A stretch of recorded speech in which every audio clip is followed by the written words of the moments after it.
శ్రీధర్ ఉన్నారు న్యూజెర్సీ నుంచి. శ్రీధర్ గారు, నమస్తే రియాజ్ గారు. ఒక 2-3 పాయింట్స్ అండి. సార్ యాక్చువల్ గా నిజామాబాద్ వెళ్ళేటప్పుడు ఆ డిచ్చిపల్లి ప్రాంతంలో అండి లెఫ్ట్ సైడ్ కి ఈ డబుల్ బెడ్రూమ్ హౌసెస్ ఉన్నాయండి. అవి ఎవరికి అలాట్ చేయలేదు. అన్ని పిచ్చి చెట్లు మొలిచేసి చాలా ఇదిగా ఉన్నాయి. మా రిలేటివ్స్ ఉంటే నాకు చెప్పారు, ఇది ఒకసారి టీవీలో చెప్పమని వార్త ప్రోగ్రామ్ లో. ఈ డబుల్ బెడ్రూమ్ ఇల్లు డిచ్చిపల్లి ప్రాంతంలో లెఫ్ట్ సైడ్ మెయిన్ రోడ్ నుంచి కనిపిస్తాయి. They were not allotted at all. Complete గా ఇంకా నిరుపయోగంగా పడి ఉన్నాయి. సో అవి పేద ప్రజలకు అలాట్ చేసే అవకాశం ఉందా? ఇది డిచ్చిపల్లి నిజామాబాద్ ఏరియాలో ఉంది. ఈ డబుల్ బెడ్రూమ్ హౌసెస్ ఆల్రెడీ కట్టి ఉన్నాయి కానీ ఇంకెవ్వరికి అలాట్ చేయలేదు.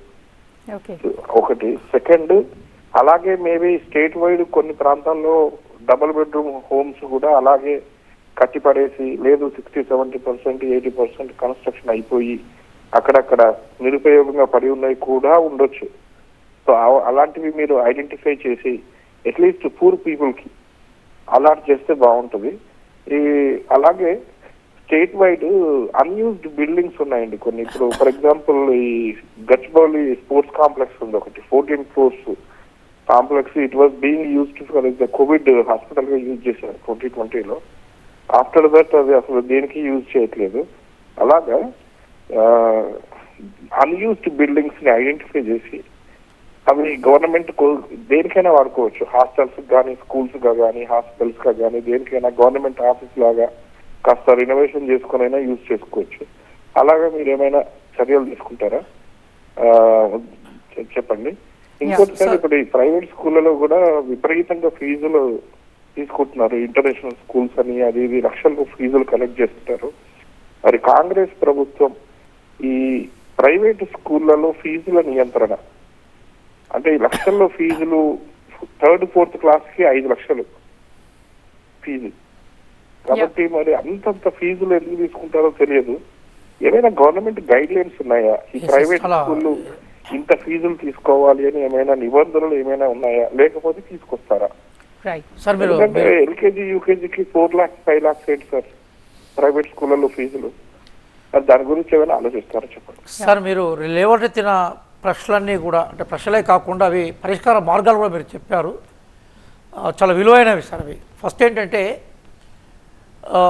ఈ డబుల్ బెడ్రూమ్లకు సంబంధించిన తమాషా ఏంటంటే, మనకు పాత సినిమా ఉండే, బహుశా పద్మావతి గారు మీరు కూడా చూసుంటారు, ఆహా నా పెళ్ళంటే ఒక సినిమా ఏదో ఉండేది.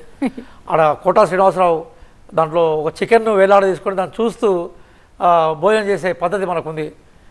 అట్లాగే వీళ్ళు ఏం చేసేదంటే డబుల్ బెడ్రూమ్లో ఎక్కడిదక్కడ కంటే ఇది నీదే, ఇది నీదే నీదే నీదే అని చెప్పేసి 10 ఏళ్ళ నుంచి టైంపాస్ చేసుకుంటూ వచ్చారు. మీకు ఒక చిన్న విషయం చెప్తానండి. మేము ఎలక్షన్ క్యాంపెయిన్ పోయినప్పుడు ఊళ్ళల్లో మేము అడిగేది, ఇప్పుడు మాకున్న ఈ ప్రేక్షకుల్లో అంటే వచ్చిన ప్రజల్లో ఎంతమందికి డబుల్ బెడ్రూమ్ వచ్చింది చేయతోటి ఒక్కరు ఎత్తకపోయేది మేడం. నేను ఇది ఫ్రాంక్గా నేను అప్పుడు 100 సభల్లో, అదే సభలో మీ ఇంట్లో ఎంతమందికి ఇందిరమ్మ ఇల్లు వచ్చిందంటే దాదాపుగా మోర్ దాన్ 60-70% జనాలు చేయెత్తారు. ఎందుకోసం అంటే 22 లక్షల ఇందిరమ్మ ఇల్లు కట్టిన చరిత్ర కాంగ్రెస్ పార్టీకి ఉంది. 22 లక్షలు మీరు తిప్పి కొడితే వీళ్ళు 2 లక్షలు కట్టామని చెప్తున్నారు, కానీ నాకు తెలిసి 1 లక్ష కట్టారు. అప్పుడు ఆ 1 లక్ష కట్టే ఇళ్ళని ఎవరికైనా ఇచ్చిల్లా అంటే అంతకన్నా తక్కువనే ఉన్నట్టుంది.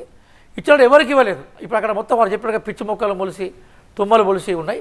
నిజామాబాద్ డిచ్చిపల్లి రూట్ కాదు సార్, మొత్తం తెలంగాణలో వాళ్ళు కట్టిన డబుల్ బెడ్రూమ్ల సంఖ్య చాలా తక్కువ. వాళ్ళు ఇచ్చిన హామీలు ఎక్కువ, వచ్చిన అప్లికేషన్లు ఎక్కువ, కట్టిన ఇళ్ళు చాలా తక్కువ. సరే పోనీ ఆ ఇళ్ళను అలాట్ చేశారంటే ఆ ఇళ్ళను కూడా అలాట్ చేయలేదు. వాటి ఇప్పుడు నేను చెప్పినట్టుగా చూపెట్టి ఎంజాయ్ చేశారు. కానీ కాంగ్రెస్ పార్టీ ఇందిరమ్మ ఇల్లు ఇస్తానని ఇచ్చింది. అట్లా ఇప్పుడు కూడా మేము ఏమంటున్నాం, స్థలాలు ఉన్న వాళ్ళకి 5 లక్షల డబ్బులు ఇస్తూ ఉన్నాం నగదు. ఎస్సీ ఎస్టీలకైతే ఇంకొక 1 లక్ష రూపాయలు పెంచి 6 లక్షలు ఇస్తూ ఉన్నాం. ఆ ప్రయత్నం చేస్తున్నాం. కాబట్టి మొట్టమొదటిసారి ఈ కట్టిన ఇళ్ళ పరిస్థితి ఏంటి అన్నారు. ఆ కట్టిన ఇళ్ళ పరిస్థితి అవుతుందో దాన్ని ఖచ్చితంగా సాల్వ్ చేయాల్సిందే. మనకేదో ఉంటుంది, మహాత్మా గాంధీ చెప్పినట్టుగా మనం ఏదైనా ఫలం ఇవ్వాలనుకున్నప్పుడు పూరెస్ట్ ఆఫ్ ది పూరుకు పోయేలాగా మనం ప్రయత్నం చేసుకోవాలి. మనం ఆ దిశగా కాంగ్రెస్ పార్టీ ఆలోచిస్తుంది. రెండోది మీరు అన్నట్టుగా హైదరాబాద్లో కొన్ని ప్రభుత్వ బిల్డింగ్స్ పడవబడి ఉన్నాయి. అంటే పడవబడి ఉంటే ఉపయోగం లేకుండా ఉన్నాయి. ఇప్పుడు ఉమ్మడి ఆంధ్రప్రదేశ్లో ఉన్నప్పుడు ఆంధ్రప్రదేశ్ సంబంధించిన బిల్డింగులు మన బిల్డింగులు అన్నీ కలిసి ఉండేది. ఇప్పుడు వాళ్ళు మెల్లమెల్లగా రాజధాని, ఇప్పుడు వాళ్ళు కూడా కన్ఫ్యూజ్లో ఉన్న రాజధాని ఏందో వాళ్ళకు కూడా అర్థం కావట్లేదు. కానీ మెల్లమెల్లగా షిఫ్ట్ చేసుకుంటారు. అక్కడిక్కడ చేసుకున్నప్పుడు వాటి ఏం చేయాలన్న దాని మీద కూడా కొంత ఆలోచన చేయాలి. మీరు అన్నట్టుగా ప్రజల ఆస్తే అవి ఇప్పుడు మనకుండే ప్రభుత్వం నిర్మించింది ఏదైనా ప్రజల ఆస్తే కదా, ప్రజల కట్టిన పనులతో నిర్మించిందే కాబట్టి వాటి ఉపయోగంలో తీసుకొచ్చుకోవాలి. రెండోది ఏంటంటే ప్రైవేట్ స్కూళ్ళల్లో ఫీజుల నియంత్రణ, ప్రైవేట్ స్కూల్లో విచ్చలవిడిగా దోపిడీ చేయడాన్ని వ్యతిరేకించే ఐడియాలజీ ఉన్న వాళ్ళలో నేను ఒకరిని. ఎందుకంటే నేను కూడా ఎడ్యుకేషన్ బ్యాక్గ్రౌండ్ నుంచి వచ్చిన వాడిని. కానీ దాని ముందు మనం గమనించాల్సింది ఏంటంటే మొట్టమొదటిసారిగా గవర్నమెంట్ స్కూళ్ళను మనం బలోపేతం చేయాలి. గవర్నమెంట్ స్కూళ్ళను బలోపేతం చేసినప్పుడు ఏమైతే ప్రైవేట్ స్కూల్ ఆటోమేటిక్గా సరెండర్ అయిపోతాయి, పోటీ ఉంటుంది. అందుకోసం మేనిఫెస్టోలో మేము రాస్తున్నప్పుడు గౌరవ మంత్రి వాళ్ళు దుద్దిల శ్రీధర్ బాబు గారు చాలాసార్లు చెప్పారు. ఏమన్నారంటే మేము మేనిఫెస్టో కమిటీ చర్చ ఉన్నప్పుడు గవర్నమెంట్ స్కూళ్ళల్లో రీకన్స్ట్రక్షన్ చేయాలి. వాటిని ఒకటి మనం ఇన్ఫ్రాస్ట్రక్చర్ డెవలప్ చేయాలి. డిఎస్సీల ద్వారా హ్యూమన్ రిసోర్సెస్ని చదువుకున్న పిల్లలకి ఉద్యోగాలు ఇవ్వాలి. ప్రతి మండలంలో ఒక మోడల్ స్కూల్స్ పెట్టాలి. అంతమంది కాంగ్రెస్ పార్టీ మోడల్ స్కూల్స్ అనే ఒక స్కీమ్స్ తీసుకొచ్చింది. దాన్ని అభ్యుదయ స్కూల్స్ అనేవాళ్ళం అండి. ఎక్కడైతే అవసరం ఉంటుందో, ఎక్కడైతే మనకి ప్రధానంగా ఎన్రోల్మెంట్ తక్కువగా ఉంటుందో అక్కడ మోడల్ స్కూల్స్ పెట్టాం మేము. మళ్ళీ ఆ ప్లాన్ చేస్తున్నాం. ప్రతి నియోజకవర్గ స్థాయిలో ఇంటర్నేషనల్ స్కూల్స్ ఎస్టాబ్లిష్ చేయబోతున్నాం. ఒకవేళ ఇవన్నీ కూడా కాంగ్రెస్ పార్టీ చేయగలిగితే సహజంగా ప్రైవేట్ స్కూళ్ళ మీద డిపెండ్ అయ్యే అవకాశాలు తగ్గుతాయి. ఇప్పుడు సరే ఏదైనా కూడా గురుకుల స్కూల్స్ని మనం మోడల్గా చూస్తున్నాము. మనం నిజాయితీగా మాట్లాడుకోవాలి.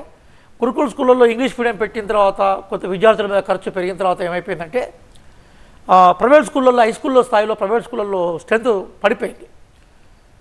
ఇప్పుడు అది ప్రైమరీ స్కూల్ నుంచి కూడా మేము ఆ లెవెల్లో గురుకుల స్ట్రెంత్ అయితే ఎట్లయితే గవర్నమెంట్ కాన్సన్ట్రేట్ చేసిందో గత గవర్నమెంట్, మేము ఇంకేమంటున్నాం కింది స్థాయి నుంచి తీసుకొస్తాం అంటున్నాం. మేము గవర్నమెంట్ స్కూళ్ళను కూడా అట్లే మేము కాన్సన్ట్రేట్ చేస్తే వాళ్ళు ఒక 7% అంటే 7 lakhs ఉంటారు, 5 to 7 lakhs ఉంటారు గురుకులాల్లో.